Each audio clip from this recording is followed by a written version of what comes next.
life like that.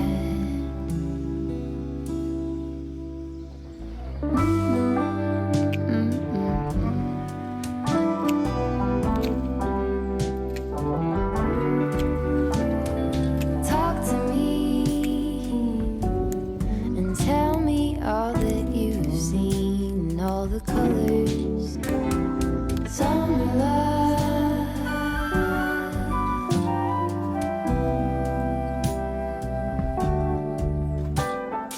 Memories washed in every shade of green and all the colors, summer love.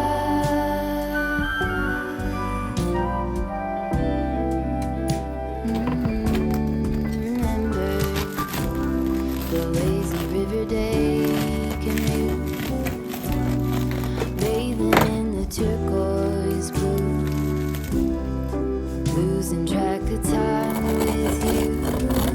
Another beach pie sunset view, sleeping in the afternoon. No place to be and nothing to prove.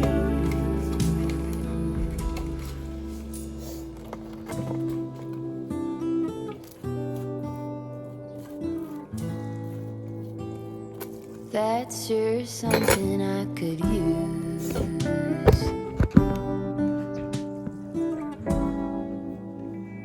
A cure for the This bread is so good. I have made so much bread for my friends and my family and customers, but today I finally made bread for myself and I'm so excited to be eating this right now. I also made a loaf for my friend Briar, and I'm gonna bring her some flowers and a little rhubarb for her mother. And then later today, I'm gonna get an astrology reading. I'm really excited about it because, I don't know, lately I've just been feeling, you know, who am I? What am I supposed to be doing? Am I on the right path? Everything in my life feels pretty, you know, good right now, but I've personally been struggling, and so I'm just trying to find some answers. I know it's not going to give me, you know, all the answers, or I don't know what it's going to give me, but I do know that I am going to go in with a very positive attitude, and I'm just going to see where it brings me. And so I'm excited to do that later today. I will share with you what I've learned about myself later in this video, but I'm really excited to go, and I'm going to someone who is a friend of mine. I trust her. She is nothing but love, and she's actually done a lot of Reiki on me, and we've just really connected over the years. So I'm really excited to go visit her and learn my astrology reading. I think it's called a birth chart reading. That's what it is. Oh, it's so good. So I got my astrology reading done, and I'm just so grateful that I was able to invest that time and energy and money into myself, because it's very rare that I invest a lot into myself. I'm always investing into, you know, things around me, people around me, and I love doing that. It gives me so much energy, but then I need to also pour energy into myself, and I feel like I do very little of that. The other day I actually made bread for myself for the first time in forever, and it was so amazing to actually eat my bread. I am constantly giving bread away and selling bread and making bread for customers, but I'm never making bread for myself. So I'm really glad that I was able to do that for myself, but also to get this astrology reading, because although I was like, who am I? What am I supposed to be doing? I knew the whole time who I was and what I was supposed to be doing. I just really need to shed some light on some areas that really hone in on who I am and what I'm supposed to be doing. I feel like I had a hard spring, and that's because I was like, okay, I need change, and now I'm in the depths of change where I'm struggling to change, and it feels like, who am I? But really, I'm just changing into a better version of myself, and at times it can be really scary. I truly understand that, but also change is so beautiful, and to be a Scorpio, you are constantly changing. And from that perspective, looking back at my life, like, I have always craved change, and I have gone through so much change over the years, but I have strived over the past couple years to just be a better person, be a kind, loving, caring person, and that is so important to me. And so it's just nice to know that, like, that is what I'm supposed to be doing. Like, all this change is natural for me, and it's okay. And change can be really scary, but this is what I'm supposed to be going through, if that makes sense. But we pulled up my birth chart. It's right here. I'm going to put it on the screen. But my friend Karima, who did my astrology reading, she was just able to, explain to me what these lines meant, where they went to, explain the planets. She is so knowledgeable about so much, and you can tell she's dedicated and devoted a ton of time to not only learning astrology, but also practicing and being able to read it to people. It's one thing if you go to an astrology reading and they're like, okay, here's your birth chart, this is what it means. But it's also another, it's more deeper when you actually know the person and you're able to get on their level and explain it to them for them. It's different when you just get it done versus getting it done and actually understanding and leaving with like hope, insight, and reminders. And I feel like I really got the full package when I went to Karima. So if you are interested in a birth chart reading or astrology reading, I will put her website below. But she just did a phenomenal job, and we connected so well together. And she's just one of those people who like connects with everyone because she's just good energy, good, loving, full of abundance energy, and I just really appreciate her. So we went through my chart. She explained so much to me. There was things in my chart that, she wouldn't even know about me as a person, but were brought up a lot. So one of the things was being alone. Like, I love being alone so much. I crave alone time, and I'm constantly doing things for people. I'm constantly surrounded by people. I'm constantly giving my energy to people. And although those things give me energy, I also need to refill myself. And the way I do that is with alone time. Excuse me. And so we talked about alone time and how I struggle to get that alone time for myself, because in my head, if I need alone time, I need like a full day to myself, no people. And although that is nice, it's not something I can get a lot of because I'm so busy. Every single day I have something going on. I have no days off. And so I need to focus more on creating alone time within my daily life just for myself, to just sit down, relax, and I have a million thoughts going a million miles per hour all the time, and I just need to take a breath of fresh air once a day, every other day, just an hour to myself. So we really talked about, my alone time, how, Scorpios really do thrive in alone time, but too much is not too good for them. And that makes a lot of sense because I've had a lot of times in my life where, I've been unemployed and I've been able to create a lot of alone time for myself. And honestly, during those times, I thought I was going to come out, better for the alone time. But in all actuality, I was really damaging myself during that alone time because it was too much alone time. And so I really liked talking about that and coming up with plans for me to, create this alone time within my hectic life. And I really do need to focus some time on myself. So that was nice to talk about. But she also talked about there's a wheel chart of, houses and themes. And so I'm actually 27 years old, so I'm in the 4th house. And each house describes like what that year's supposed to bring to you, not necessarily bring to you, but what you're supposed to focus on that year. And so this year I'm in the 4th house. The words describing the year are ancestry, home, family, emotional security, traditions, and a tight-knit community.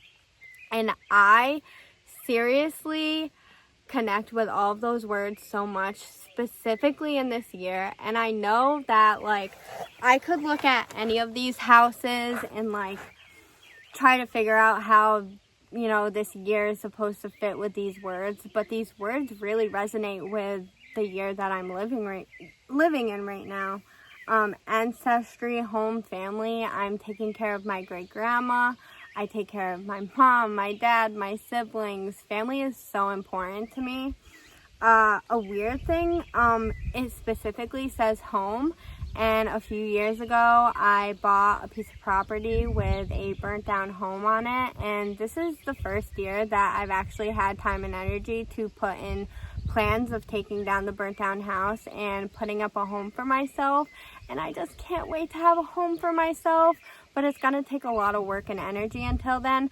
But I finally like have a plan of what I want to do, and this is the first year that I was able to put that time and energy towards, you know, creating a plan and creating a home for myself. Emotional security, I think this year I've really focused on, you know, learning to love myself, respect myself, trust myself again, because I've spent so much time saying I'm gonna do this, I'm gonna do that, and then never following through. And so I feel like I've, you know, broken a lot of trust with myself, and it's taken a lot of time to rebuild that trust within myself. But let me tell you, when you start following through on the things you say you're gonna do, and you start rebuilding that trust with yourself, and you start loving yourself over again, it feels so right. Like, you deserve to love yourself, care for yourself, and trust yourself. Also, this year I've had a boyfriend, and we're actually going to, in a couple months, be together for 1 year. And he has brought so much emotional security to my life. I am someone who's always doing something.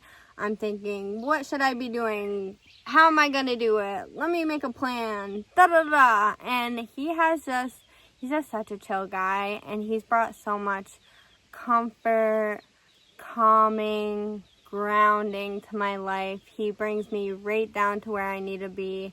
And just, I have appreciated that so much from him. Like, I needed that. And he's just such an amazing partner. He takes such good care of me. He's invested in my friends and my family, and I'm invested in his friends and his family, and it just feels right and feels like something I deserve. And I finally realized, like, this is what I deserve, you know. So that is beautiful.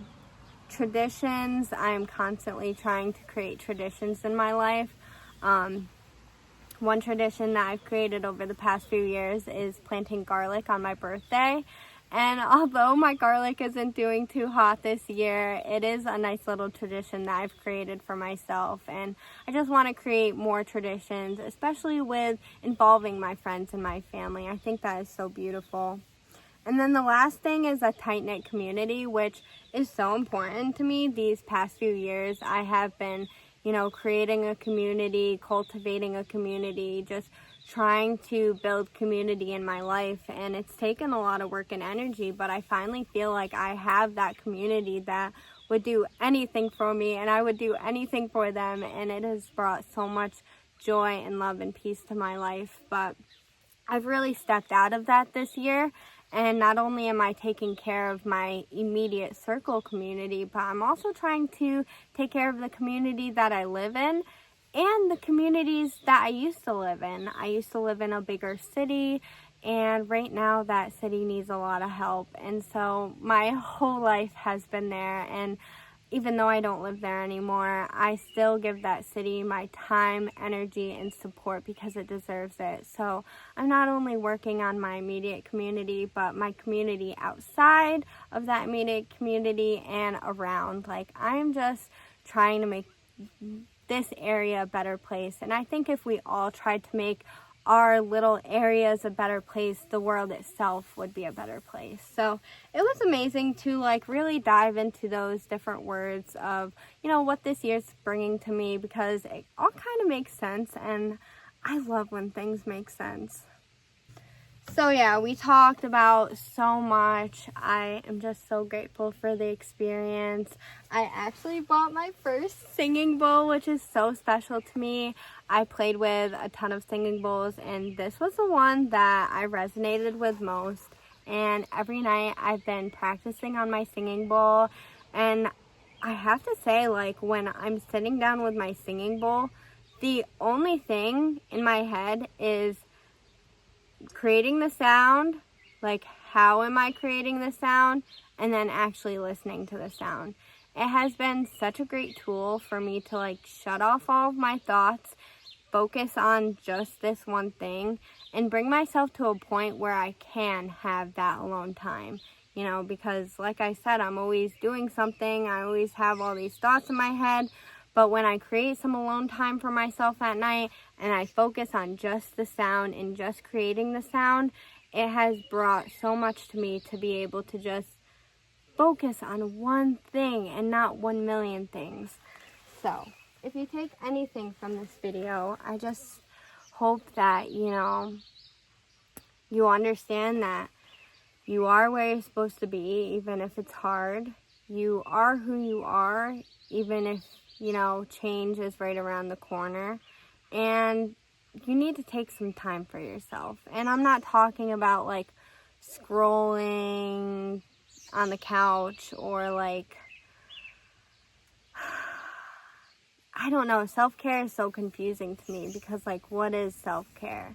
Because I used to think self-care was taking a bath and having a couple glasses of wine and eating a chicken pot pie. And now I view self-care as like, okay, if I take myself for a walk and then I eat apple and peanut butter, like that's self-care to me. It's a different feeling and it's a different version of self-care. And so that's what I think this is that I'm looking for. I'm looking for a better version of self-care for myself, and especially honing in on that alone time. And so this has been a great tool, and I can't wait to keep working with it and keep working on myself. And I just want you to know that you deserve that too, and you are so worthy of change and creating a better version of yourself, because I think we can all be better people. This world is suffering, but the thing is, it's always been suffering. So if you can just create a better version of yourself and a better version of the community, that is the best possible thing you could ever do. And I think that's all. I love you. I will talk to you soon, and I hope you have such a beautiful day.